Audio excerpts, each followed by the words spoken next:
Picture this. You're standing on the observation deck of a really tall building. Or maybe you're on the edge of a steep cliff. Well, I already know where this is going. Right, so you are perfectly safe. There is a sturdy railing right in front of you. But as you look down, you get this sudden, entirely intrusive thought. The whole, what if I just threw my phone over the edge? Exactly. Ugh. Or, even worse, what if I jumped? And the thing is, you don't actually want to lose your phone. You definitely don't want to get hurt. Right, there's zero malice in the thought, zero desperation. But for a split second, your brain becomes completely obsessed with the terrifying realization that you could. You have the physical capability to irrevocably alter reality right then and there. And the only thing stopping you is you. Have you ever felt that? Have you ever done something you knew was wrong, or at least entertained the thought purely out of this bizarre sense of curiosity? It's a profoundly uncomfortable phenomenon to examine, honestly. Oh, absolutely. Mostly because it strips away all those comfortable narratives we tell ourselves about why human beings misbehave. Well, welcome to today's deep dive. If you're listening to this, you are a learner. You're someone who likes to poke at the edges of why we do what we do. And today we are poking at a very specific, very strange edge. Yeah, we're pulling from this fascinating text that brings together psychological case studies and some pretty heavy philosophical essays. And our mission for this deep dive is to unpack an unsettling truth about human nature. That the root of many bad actions isn't actually evil. Right, it's not some cartoonish villainy, and it isn't always driven by greed or trauma either. Often it's just this deeply ingrained desire to simply test the structural integrity of our own boundaries. So to contextualize this, the source we're looking at synthesizes some incredible thinkers. Yeah, we'll be drawing from Fyodor Dostoevsky, Jean-Paul Sartre, and Albert Camus, all to answer a question that society would really rather avoid. Which is, where does the capacity for wrongdoing actually begin?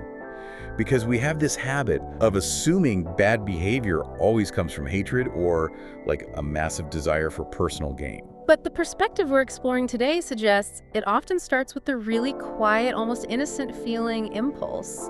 Let's lay the groundwork here because I want to emphasize right up front. This deep dive isn't about judging anyone's past mistakes. No, not at all. It's strictly about understanding the weird, sometimes terrifying mechanics of our own minds.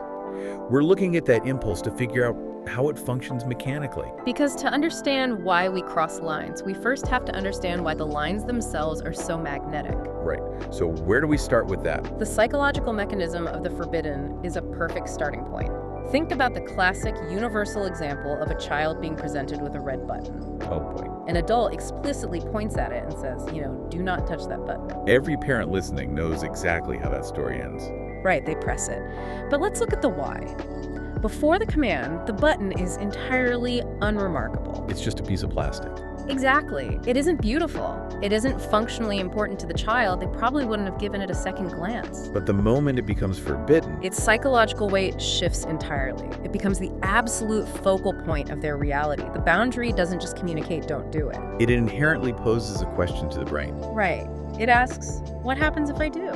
I mean, it's exactly like seeing a wet paint sign on a park bench. Oh, that's a great analogy. You literally didn't care about that bench 5 seconds ago. Yeah. You had absolutely no intention of sitting on it or touching it. But the second you see that sign, An overwhelming part of your brain demands that you touch it. yeah, You just have to verify the boundary.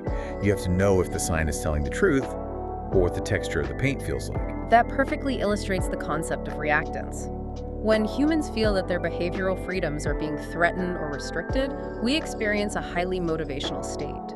And that state drives us to reestablish that freedom. Exactly. Touching the wet paint is a micro-rebellion. It's the exact same mechanism as the big transgressions, just scaled down to a harmless urge. But the text takes this phenomenon into the much heavier realm of morality and ethics, which is where Dostoevsky comes into the picture. Precisely. His literature is absolutely saturated with characters who do things that seem completely irrational. Yeah, like in Notes from Underground or Crime and Punishment, people break rules not out of strict necessity.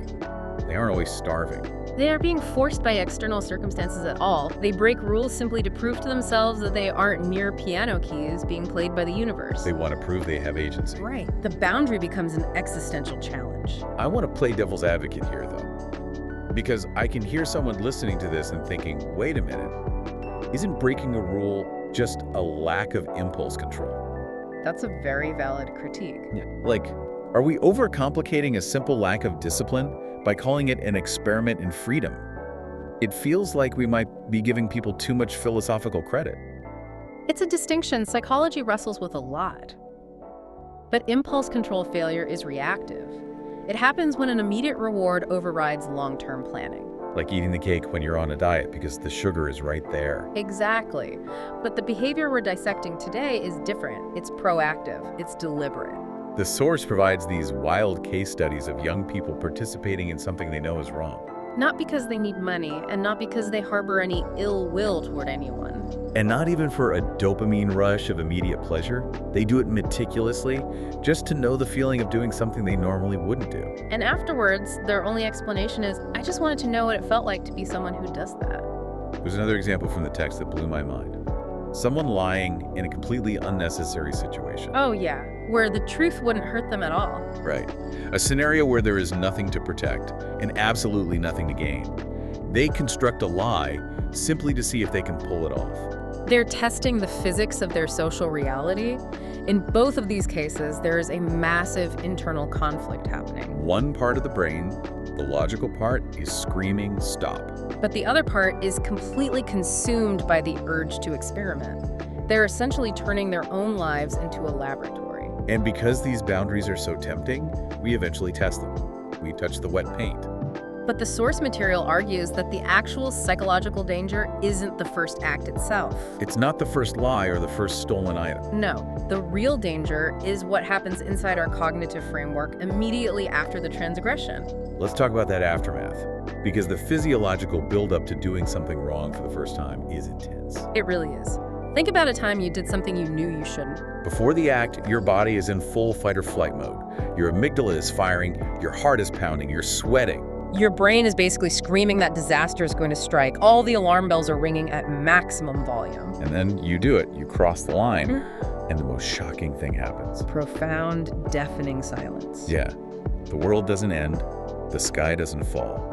The lightning bolt of cosmic justice doesn't strike you down. That silence is wild to think about. You build up this massive wall in your mind, and when you finally punch through it, you realize it was made of paper. In that quiet space after the act, when the adrenaline begins to recede, a terrifying cognitive rewrite occurs.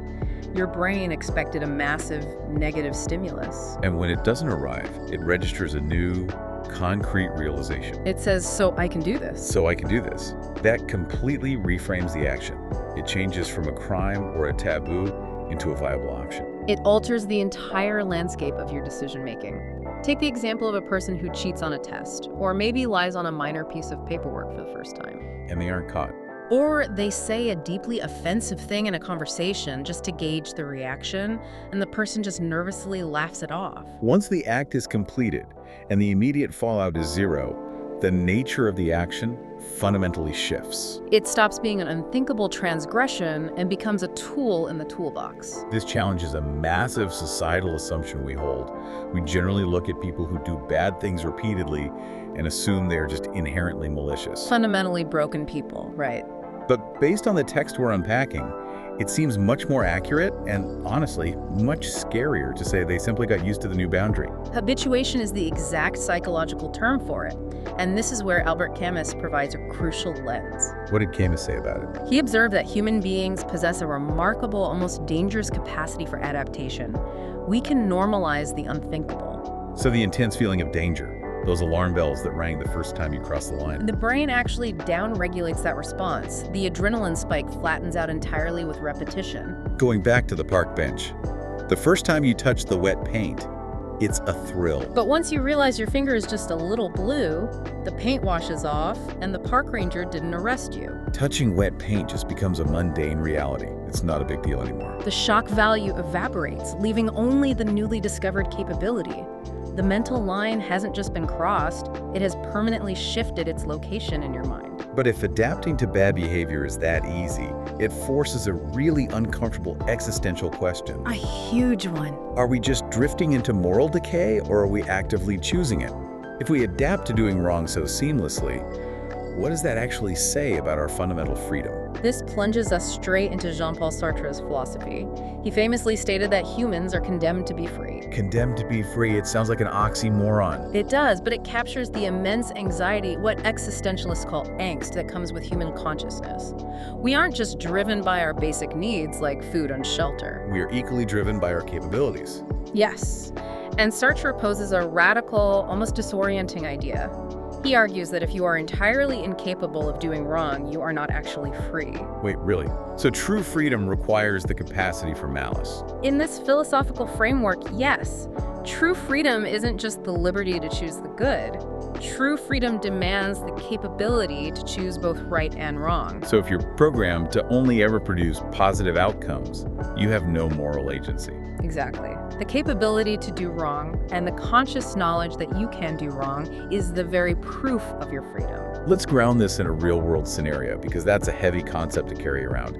Let's say you're filling out your taxes or filing an expense report at work. And you see a loophole. Right. Yeah. You know for an absolute fact that you could exploit it, get an extra $500, and the system is so flawed that no one would ever find out. Or look at interpersonal relationships. You're in a heated argument with a partner. You know their deepest insecurities. You have a deeply cruel remark locked and loaded in your mind, and you don't even need to say it to win the argument. You're tempted to say it simply to feel the raw, devastating power of the words. To feel that, in that split second, you are not bound by the rules of empathy. That temptation is the intoxicating feeling of being completely unbound. Yeah. In that moment of staring at the tax loophole, you realize the rules only exist because people collectively agree to follow them. And you have the sudden, startling realization that you have the power to simply choose not to agree. You are proving your ultimate agency to yourself. It's a rejection of what Sartre called bad faith. Yes, the lie we tell ourselves that we have no choice, that society or our personality makes our decisions for us. Testing the boundary proves you are the one at the wheel. So if true freedom means you absolutely must have the ability to do terrible things, does that mean being a genuinely good person requires you to be a little bit dangerous? It's a provocative way to put it. Like, you have to possess the capacity for destruction. You have to hold that power in order for your choice to be peaceful, to mean anything at all. You've hit on the exact tension that makes existential freedom so terrifying. Because once you strip away the illusion that you are bound by invisible force fields, once you know you have the teeth and the claws to cross the line without getting caught, you bear the ultimate burden. You are condemned to be free, which means you and you alone are responsible for choosing not to cross the line.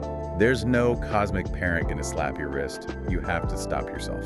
Which brings us to a huge practical dilemma. If we possess this absolute dizzying freedom, and our brains are naturally wired with this curiosity to poke at the dark side of the boundary. What actually stops us from just becoming monsters? Right, because as we discussed, the deviations don't start with a decision to become a supervillain. They start small. They start with tiny rationalizations, like the classic, it's probably fine, illegally downloading a file, Taking credit for a minor idea in a meeting. spreading an unverified rumor about an acquaintance just to watch the social fallout. Tiny things where you think, no one gets hurt. I want to see what happens. How do we stop that creeping normalization? To answer that, the sources pivot from the existentialists to the Stoics, specifically Epictetus and Marcus Aurelius. What was their metric for morality? They had a very clear, very demanding metric. Epictetus argued that a person's true character is never revealed in public. Because it's easy to be good when everyone is watching. When your reputation is on the line, or there's an immediate threat of punishment, anyone can perform goodness for an audience. Right. So when is it revealed? Epictetus proposes that true character is revealed when you have the absolute perfect opportunity to do wrong, without any chance whatsoever of being detected, and yet you consciously stop. I absolutely love how this frames the concept of the silent moments. Think about your own life for a second. There's no applause in these moments. No one is handing you an award for being a decent human being. No one even knows you held back. You see the loophole in the system, the perfect chance to cheat, and you don't take it. You're in that argument, you have the most deeply hurtful words ready to annihilate the other person's self-esteem. And you just swallow them. You let the moment pass. Those silent moments are the defining crucibles of a human life. And Marcus Aurelius reinforces this by focusing on our internal state. For Aurelius, the ultimate goal wasn't managing your external reputation, was it? Not at all. The goal is managing what kind of person you are actively becoming through your continuous choices. The Stoics were pragmatists, They knew human beings aren't perfect. and they knew that every single one of us is drawn to that boundary out of curiosity. But they believed that morality is an active practice. Every single time you feel the pull of the forbidden, have the power to cross it, and actively choose to step back, you are reinforcing your own character. You are literally strengthening the neural pathways of restraint. It changes the whole metaphor of what it means to be a good person. We like to think of morality as a magical force field. Like an aura of goodness that keeps bad thoughts away. Yeah, but based on the psychology we've dug into today, morality isn't a shield at all. It's an internal brake pedal. That's a phenomenal way to visualize it. And the tricky thing about brakes is that you only know if they actually work when you're hurtling toward the edge of the cliff. If you never drive near the cliff, you don't actually know if you have brakes at all. Just like a physical mechanism, every time you press that brake pedal when you could have easily gone over the edge, you strengthen the system. You prove to yourself who you are, which gives you the very agency the existentialists say we crave, but you use it to construct rather than destroy. This has been a wild journey to map out. We started with the incredibly simple image of a child wanting to press a forbidden red button. Out of pure, unfiltered curiosity. And we followed that psychological thread all the way down to the realization that human nature contains the capacity for both profound kindness and incredibly deep cruelty. We are drawn to the line out of curiosity. We're drawn to it to prove that we are free agents in a chaotic universe. But our character is ultimately defined by whether we use that freedom to step over the line or to consciously step back. If we synthesize the wisdom of all the thinkers we've explored today, they leave us with a very clear mandate. Camus reminds us that we live in an imperfect world. And in that world, our choices are the only thing we truly control. We cannot control the boundaries society sets, but we absolutely control our interaction with them. And Sartre reminds us that we are nothing more than the sum of those continuous choices. You aren't just the good deeds you did yesterday. You are the sum of what you choose to do in the absolute silence of today when no one is watching. Exactly. Which brings me to a final thought I want to leave you with as you go about the rest of your day. We spend an enormous amount of time in our culture praising people for the good deeds they do out in the open. We celebrate visible charity, public kindness, and performative restraint. But based on the mechanics of the human mind we've uncovered today, I want you to consider this. Yeah. If you go through your entire life only ever doing the right thing because the boundary was simply too hard to reach, Or because you were terrified of getting caught, have you actually built any moral character at all? Or have you just lived a life of sheltered convenience? Thank you so much for joining us on this deep dive. Keep questioning your boundaries, keep testing those brakes, and we'll see you next time.